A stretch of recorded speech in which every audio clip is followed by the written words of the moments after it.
रामकृष्ण रे मित्रांनो, मी गीतेश गावकर तुमच्या सगळ्यांचं स्वागत करतोय मालवणी मिनी ब्लॉगमध्ये. तर मित्रांनो, आज असा 30 दिवस मिनी ब्लॉग चॅलेंजचा 14वा दिवस. तर मित्रांनो, रोजच्या प्रमाणे सकाळी सकाळी उठले आणि निघाले कामाक जाऊ. आता मी भेटते तुमका डायरेक्ट कामावर जाऊन. थोड्या वेळ गेलो कामावर, थोडीशी मापा घ्यायची, ती मापा घेतला आणि घेतलं चॅनल कटिंग करून झालं तसं आपण घेतलं वेल्डिंग मारून. तर मित्रांनो, आज आपल्या बारीक सारीक किरकोळ काम आता पूर्ण करूचा. छपराचं काम तर झालेला.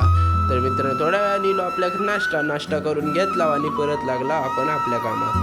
काम झालं तसे मित्रांनो, आपण निघालो आता घरात जाऊ. आता भेटतोय मी तुमका डायरेक्ट कनेडीत जाऊन. तर मित्रांनो, आपण कनेडीत येऊन थांबलेलो शिवम कोल्ड ड्रिंक्समध्ये, कारण आपल्याक घ्यायचं होतं लिंबू सरबत. तर मित्रांनो, दादाने घेतलेलं लिंबू सरबत बनवू.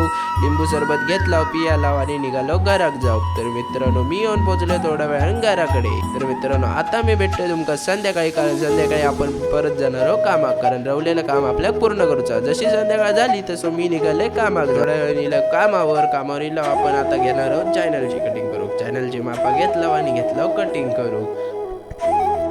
जशी कटिंग झाली तशी आपण घेतला आता लास्टची बिल्डिंग भरू, कारण मित्रांनो आपला याला काम तर पूर्ण झालेला. तर मित्रांनो, सगळा सामान एकत्र केला, गाडीवर बसला आणि निघालो दादाच्या घराकडे, कारण मित्रांनो सगळा सामान आता दादाच्या घराकडे ठेवूचं होतं. दादाच्या घराकडे सामान ठेवलं आणि निघाले घराकडे. तर मित्रांनो, आजच्या मिनी ब्लॉगमध्ये एवढंच. तर भेटूया पुढच्या मिनी ब्लॉगमध्ये. तोपर्यंत bye bye, take care. Share करा, सबस्क्राईब करा, लाईक करायला विसरू नका.